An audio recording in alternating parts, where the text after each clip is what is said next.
জয় নিতাই, জয় গৌরী, জয় জয় শ্রী রাধেশ্যাম।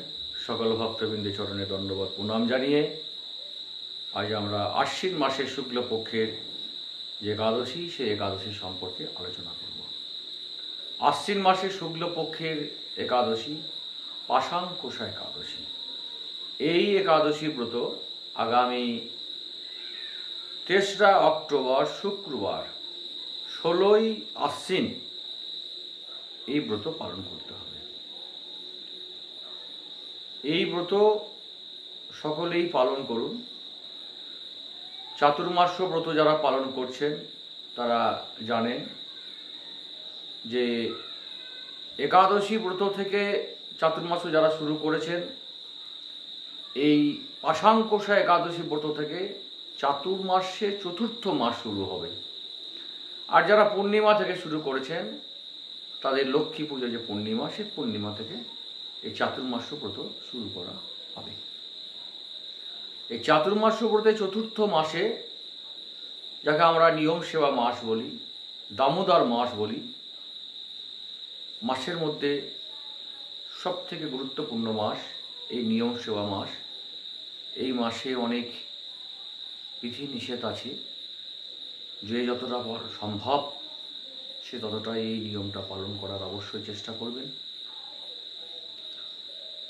চাতুর্মাস্যে ব্রতের প্রথমত হচ্ছে মাসকলাই নিষিদ্ধ এবং দুধ গ্রহণ। মাসকলাই ছাড়া শিম, বরবটি, মূলা, পুঁইশাক, সজনে, পটল, বেগুন ইত্যাদি আছে, আরও অনেক আছে, যেগুলো এই ব্রত যারা পালন করবেন এই ব্রতে কিন্তু পাওয়া যাবে না।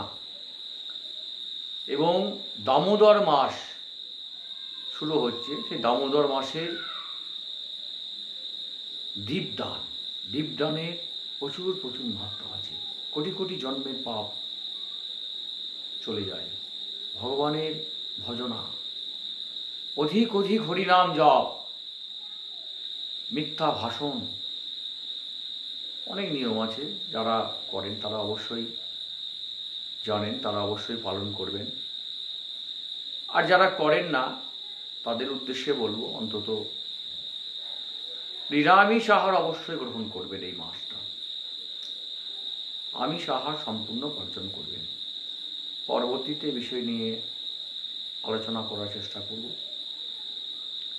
যাই হোক, এই পাশাঙ্কুশা একাদশী ব্রত সকলেই আপনারা নিষ্ঠা সহকারে এই ব্রত পালন করুন। এই ব্রতের মাহাত্ম্য আপনারা মনোযোগ সহকারে শ্রবণ করুন। আশ্বিন শুক্লপক্ষিয়া পাশাঙ্কুশা একাদশীর মাহাত্ম্য ব্রহ্ম বৈবর্ত পুরাণে বর্ণিত আছে। যুধিষ্ঠির বললেন, হে মধুসূদন, আশ্বিন শুক্লপক্ষের একাদশীর নাম কি? তদুত্তরে শ্রীকৃষ্ণ বললেন, হে রাজেন্দ্র, আশ্বিনের শুক্লপক্ষের একাদশী পাশাঙ্কুশা নামে প্রসিদ্ধা।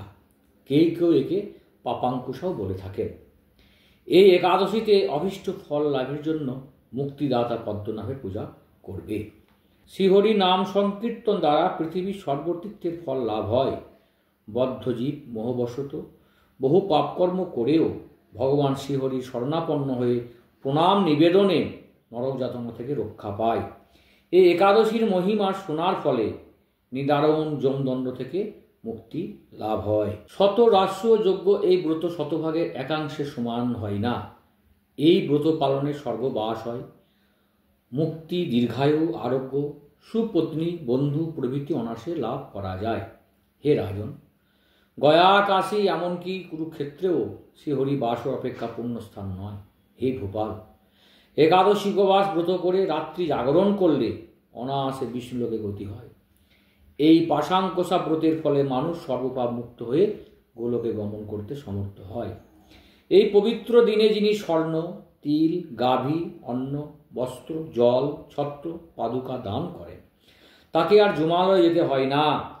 যারা এ সকল পুণ্য কার্য করে না তাদের জীবন কামারশালার হাপড়ের মতো বিফল। নিষ্ঠার সাথে এই ব্রত পালনে উচ্চকুলে নিরোগ ও দীর্ঘায়ু শরীর লাভ হয়। অত্যন্ত পাপাচারীও যদি এই পুণ্যব্রতের অনুষ্ঠান করিলে তবে সেও রৌরব নামক মহাযন্ত্রণা থেকে মুক্ত হয়ে বৈকুণ্ঠ সুখ লাভ করে। কৃষ্ণভক্তি লাভই শ্রী একাদশী ব্রতের মুখ্য ফল। তবে আনুষঙ্গিক রূপে স্বর্গ ঐশ্বর্যাদি অনিত্য ফল লাভ হয়ে থাকে। পালন পরের দিন অর্থাৎ 17ই আশ্বিন 4 অক্টোবর শনিবার সকাল 5:33 হইতে সকাল 9:28 মধ্যে সকলেই এই ব্রত নিষ্ঠা সহকারে পালন করো। সকলেই খুব ভালো থাকুন। হরে কৃষ্ণ কৃষ্ণ কৃষ্ণ হরে হরে, হরে রাম রাম রাম হরে হরে, হরে কৃষ্ণ কৃষ্ণ কৃষ্ণ হরে হরে, হরে রাম রাম রাম হরে হরে, হরে কৃষ্ণ কৃষ্ণ কৃষ্ণ হরে হরে, রাম রাম রাম হরে। নিতাই গৌর হরি গৌর হরি গৌর। একাদশী মহারানী কি জয়, একাদশী মহারানী কি জয়, একাদশী।